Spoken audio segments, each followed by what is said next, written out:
So it's time for my ayahuasca talk.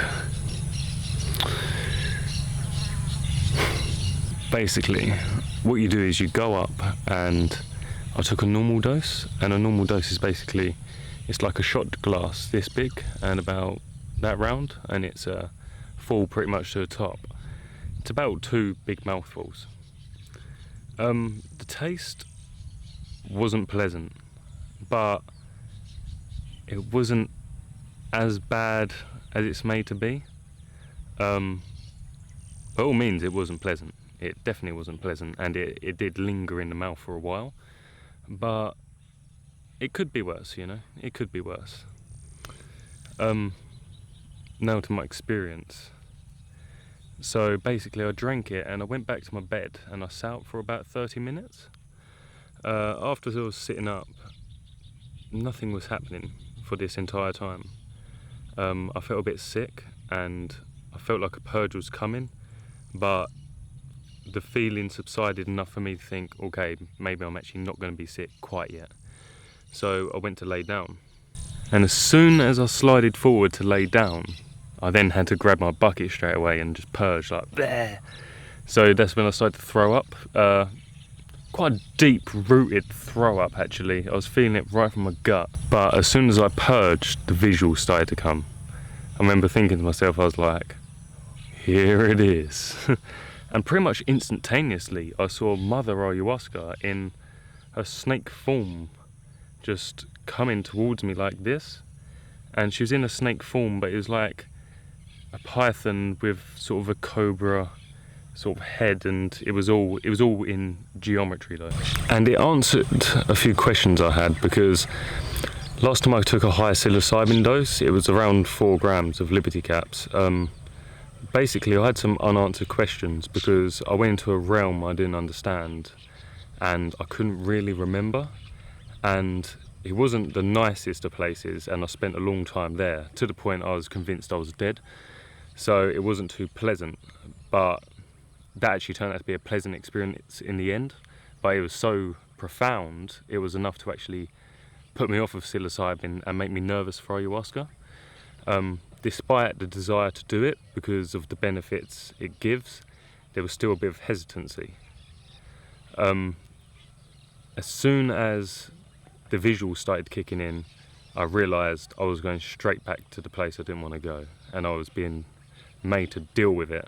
So I had to deal with what I didn't want to deal with again, and it took me straight back to that place. It was like copy and pasted, but as opposed to psilocybin, which I'll draw a diagram for you, which is like up, gradual increase, across, and then gradual decrease over like an 8-hour period. This ayahuasca shot me straight to the most intense part of that mushroom trip, plus some.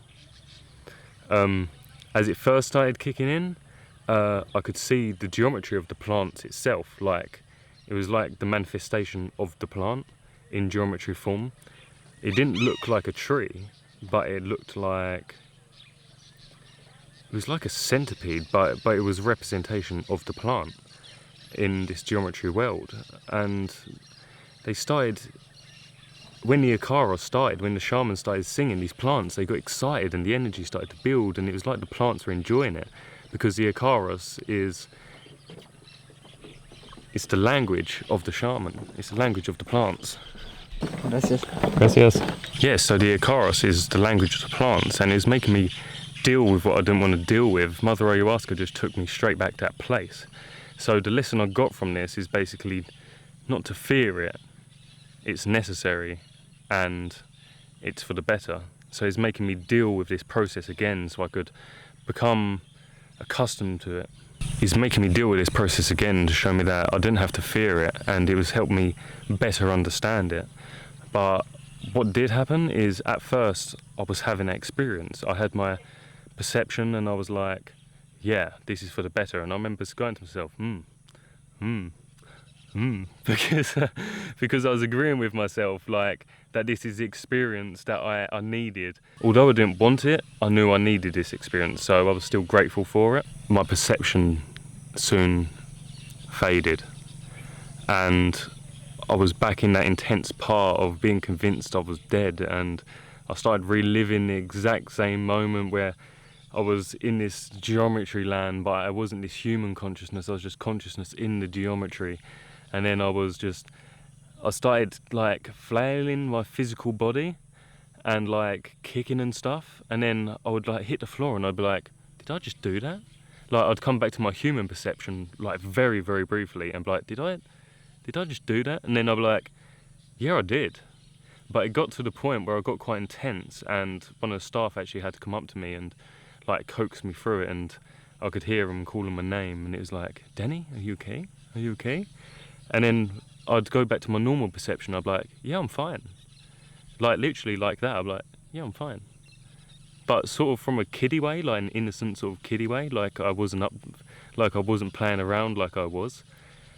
But then as soon as they went, I just started kicking and flailing again, and it was intense, but I couldn't stop it.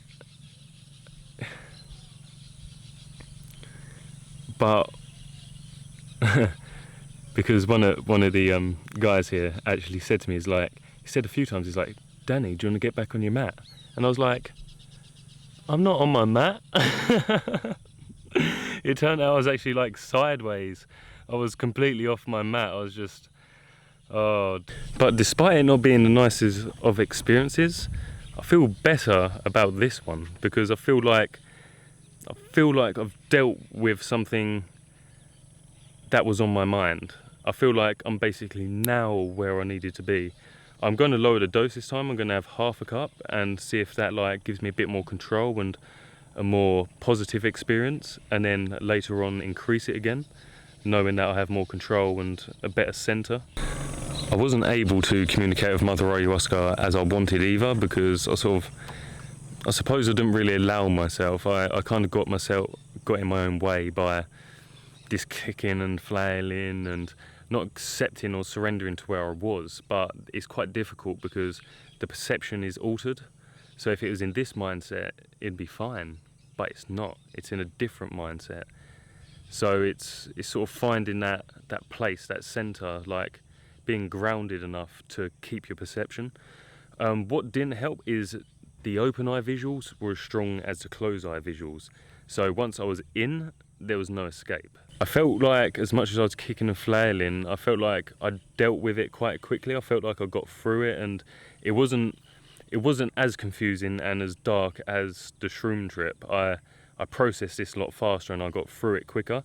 And as soon as I got through it, basically I was fine. Just like that, boom. I was just back in my body, I was awake, there was no hallucinations anymore, and it was just much, much easier.